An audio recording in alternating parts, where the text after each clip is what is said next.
Our reading today comes from the book Ha! A Christian Philosophy of Humor by the philosopher Peter Kreeft. To laugh at ourselves is a delightful and easy aid to holiness. In fact, though it's far from sufficient, it is necessary.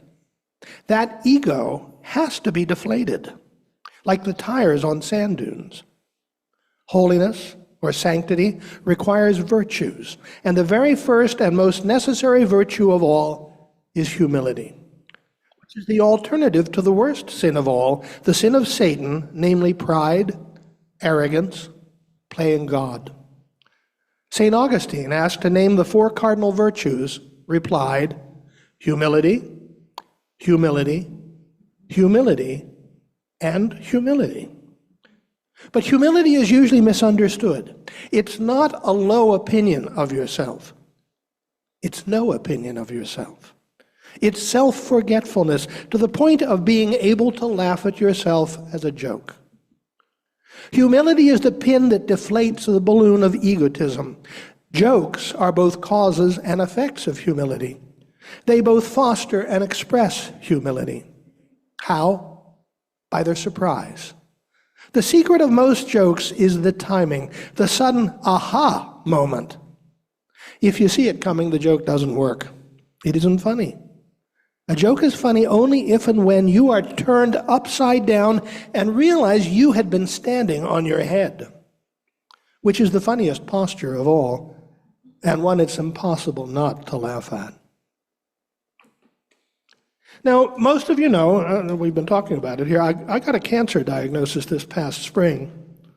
It's one of those things that just comes screaming at you out of the blue.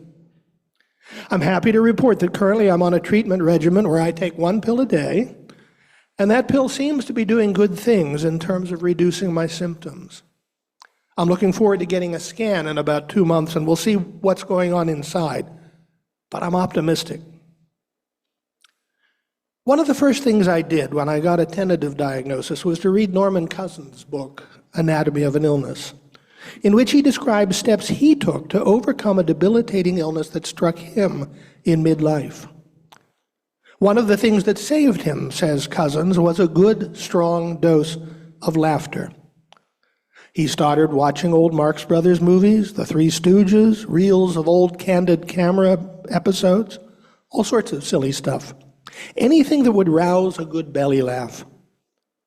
Cousins says that he made the joyous discovery that 10 minutes of belly laughter had an anesthetic effect and would give him at least 2 hours of pain-free sleep.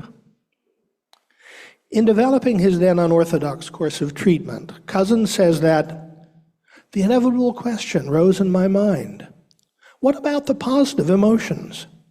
If negative emotions produce negative chemical changes in the body, wouldn't the positive emotions produce positive chemical changes?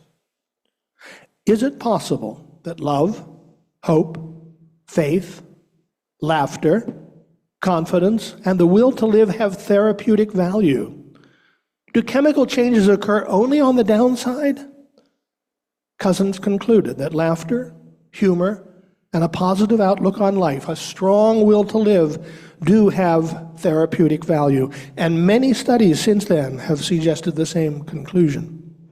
Humor and laughter improve our health.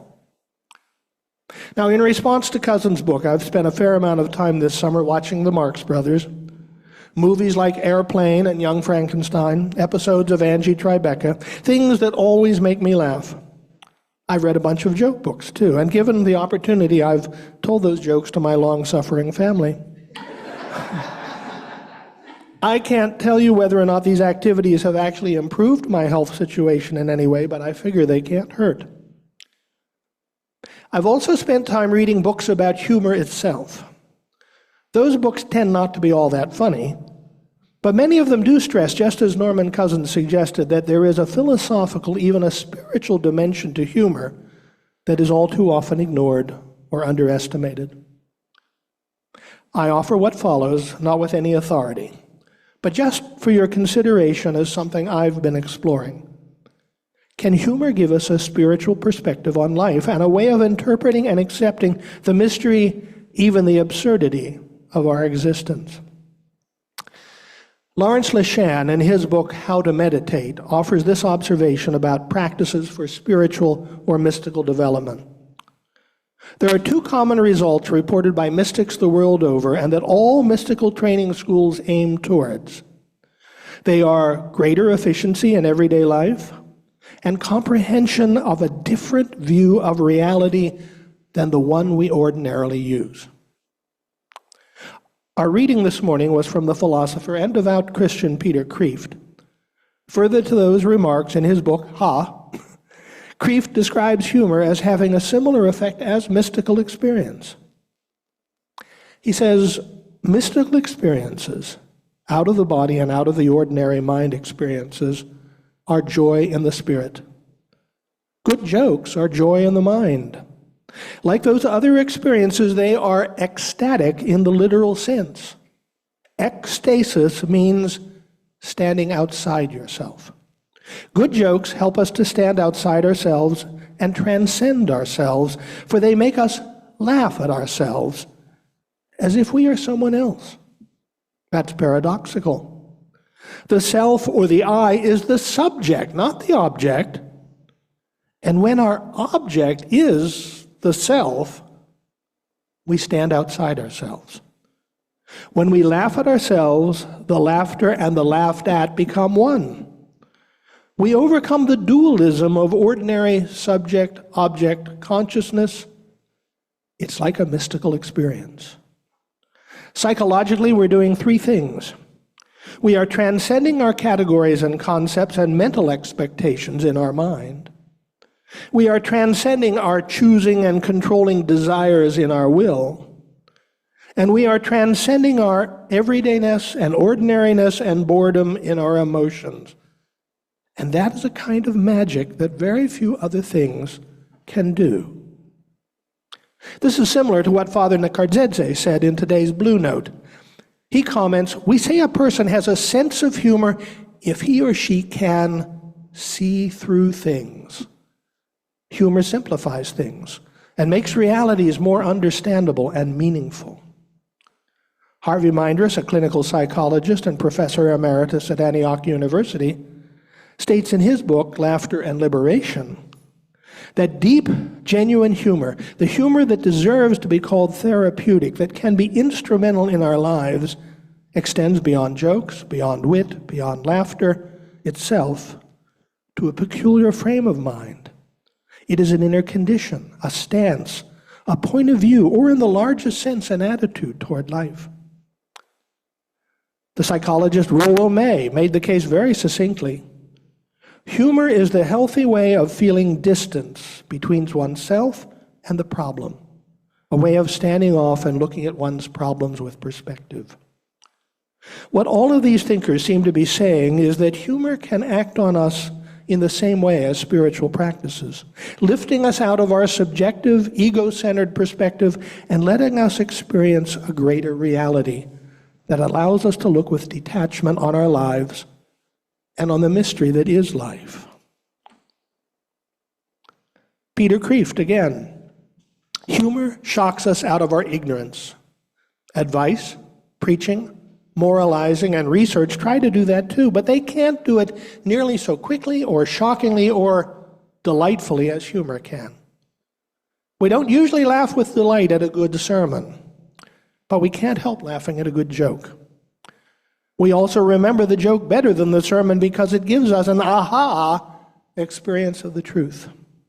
Now, at this point, some of you may be wondering, is this sermon ever going to get around to telling jokes? I do like to tell jokes, and if laughter is the best medicine, let's see if we can give ourselves a dose. One caveat. As Father Nakardadze cautioned us, explaining a joke takes the wind out of the sails of laughter. I'll put some of these stories in context, but otherwise, I'll let the jokes speak for themselves and see if they resonate. For the most part, these particular jokes speak to issues related to religion and to the broader mystery of life. Woody Allen opens the movie Annie Hall with his character breaking the fourth wall and speaking directly to the viewer. He tells two jokes that explain his outlook on life. The first, he says, is attributed to Groucho Marx. although he claims it can be traced to Sigmund Freud. I would never belong to an organization that would have someone like me as a member. Alan says that line speaks to his sense of isolation and alienation from life. The second joke is this. Two women are at a resort in the Catskills. The first woman says, "My, isn't the food here terrible?" And the second replies, "Yes, and such small portions." Alan says this joke speaks to the condition we find ourselves in life. Our lives are full of horrible and terrible things, and they're over much too soon. My dad used to tell this joke. A mother's working in the kitchen, and her young son comes into the room and asks, "Mommy, where do people come from?" Nonplussed and not eager to get into a talk about birds and bees, she tells him, "They come from dust, honey." The boy seems satisfied and disappears. A short time later, he returns and asks, "Where do people go when they die, Mommy?" Again, uncomfortable with the thought of discussing mortality with one so young, she responds, "They go to dust, honey." Again, the boy disappears, but returns a few moments later in a state of excitement. "Mommy," he says, "I don't know if they're coming or going, but there's somebody under my bed." As I said, my dad used to tell that joke, and it irritated the heck out of my mother because he'd tell it about her, and either my brother or I would be the little boy, and she was so afraid people were going to think she was a bad housekeeper. Carl Jung believed that life is a short pause between two mysteries. Is it possible that wrapped up in a joke like that, we can find a similar glimpse of the mystery of our being? We tend to take ourselves and our beliefs so seriously. The history of humankind shows again and again how we have wrapped ourselves so tightly in our dogma that we have been willing to torture, maim, and kill to protect those beliefs. But perhaps humor shows us a path to liberation. G.K. Chesterton said, "It is the test of a religion whether you can joke about it." Let's consider some jokes about different religious traditions. In his comic essay, Hasidic Tales, Woody Allen tells us this story. Rabbi Zvi Chaim Yisrael, an Orthodox scholar of the Torah, was on his way to synagogue when a woman stopped him and asked the question, "Rabbi, why are we not allowed to eat pork?" "We're not?" the Rebbe said incredulously. Uh-oh. There's this story that speaks to religious taboos in both the Jewish and Christian traditions. A priest and a rabbi had been friends for many years. One evening over a cup of coffee, the priest turned to the rabbi and said, "My friend, we've known each other for a long time, and there's something I've always wondered. Have you ever tasted ham?" "Well," said the rabbi, looking a little sheepish, "I must admit I was a young man and curious. I tasted some ham." "Now tell me, my old friend," the rabbi said, "there's something I've always wondered. Have you ever been with a woman?" "My friend," answered the priest, "I must confess, when I was a young man, before I entered the priesthood, yes, I was with a woman." The rabbi smiled at the priest and said, "It's better than ham, isn't it?"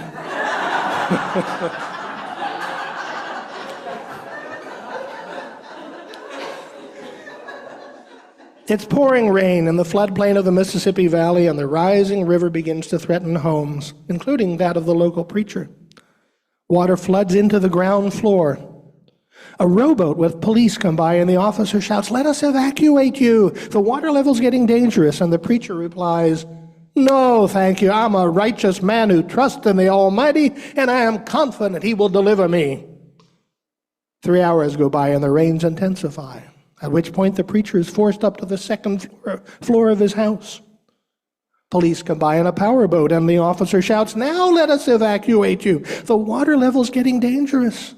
The preacher replies, "I'm a righteous man who trusts the Almighty, and I'm confident He will deliver me." The rain keeps coming, and the preacher is forced up onto the roof of his house.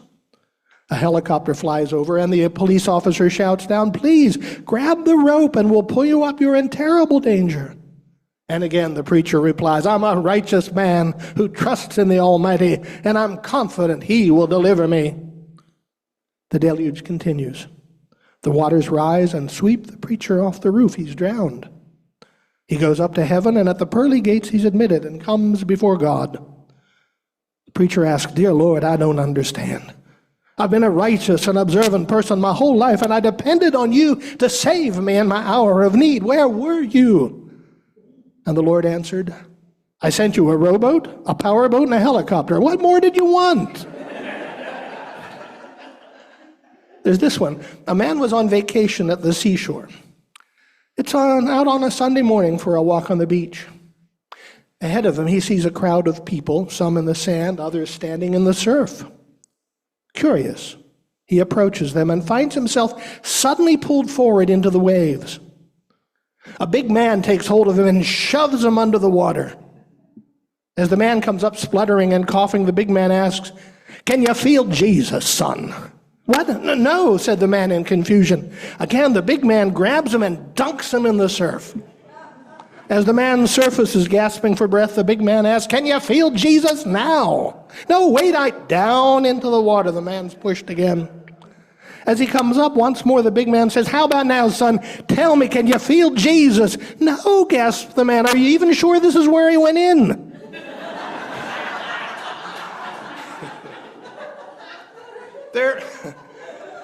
There are jokes about Buddhists. A man walks into a shop run by a shopkeeper who is a Buddhist. The man buys something that costs $16. He gives the shopkeeper a 20. When the shopkeeper doesn't give him anything back, he says, "Where's the change?" And the shopkeeper replies, "Change must come from within." Do you know what the Buddhist monk asked the hot dog vendor? "Can you make me one with everything?" There. That one you have to think about just for a minute. There are you jokes. Did you hear the one about the radical Unitarian Universalist who burned a question mark in someone's yard? What do you get when you cross a Jehovah's Witness with a Unitarian Universalist? Someone who knocks on doors for no apparent reason.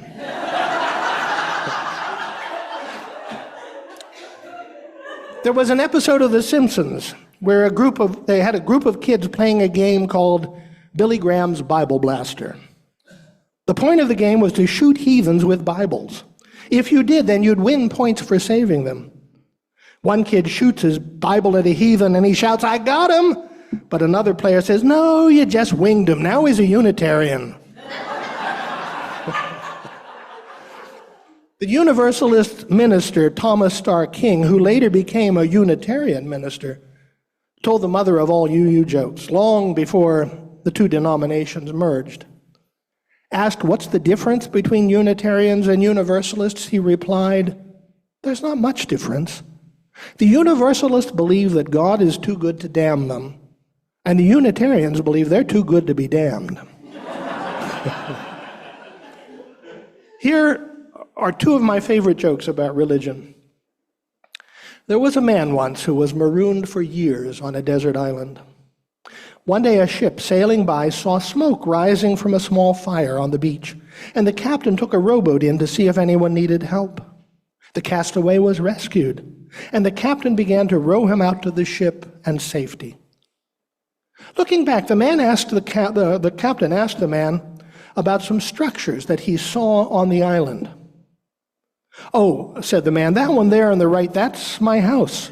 I built it myself from driftwood and palm leaves." "How about that one in the middle?" asked the captain. "Well," said the man, "I'm a deeply religious person, so I built myself a church where I could worship God." "And that last hut on the left?" asked the captain. "Oh," said the man, "that's the church I used to go to."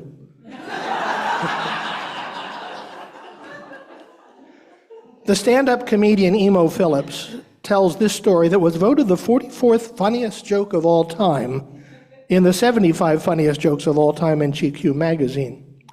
In 2005, it was voted the funniest religious joke of all time. Phillips tells it this way. "Once I saw this guy on a bridge about to jump. I said, 'Don't do it.' He said, 'Nobody loves me.' I said, 'God loves you. Do you believe in God?' He said, 'Yes.' I said, 'Are you a Christian or a Jew?' He said, a Christian. I said, me too. A Protestant or a Catholic? He said, Protestant. I said, me too. What franchise? He said, Baptist.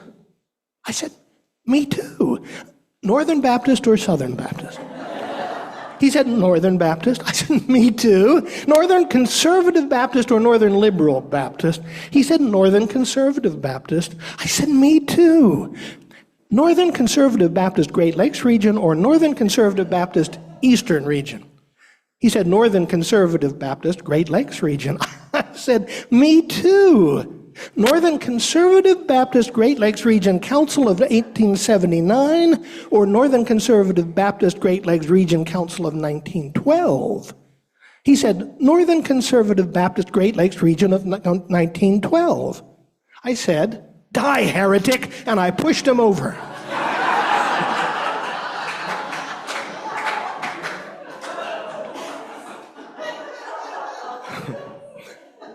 When we can laugh at the injustice, the hypocrisy, the stupidity, the foolishness that confront and threaten us in our lives, we reframe the stories that we've been telling ourselves.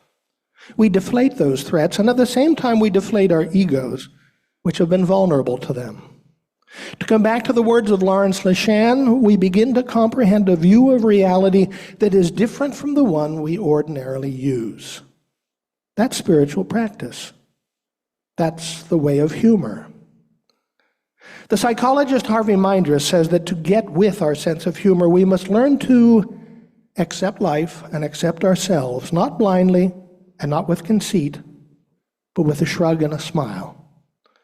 To accept in the end existence, not because it's wonderful, not because it's divine, not because it's just or reasonable or even satisfactory, but simply and plainly because it's all we've got.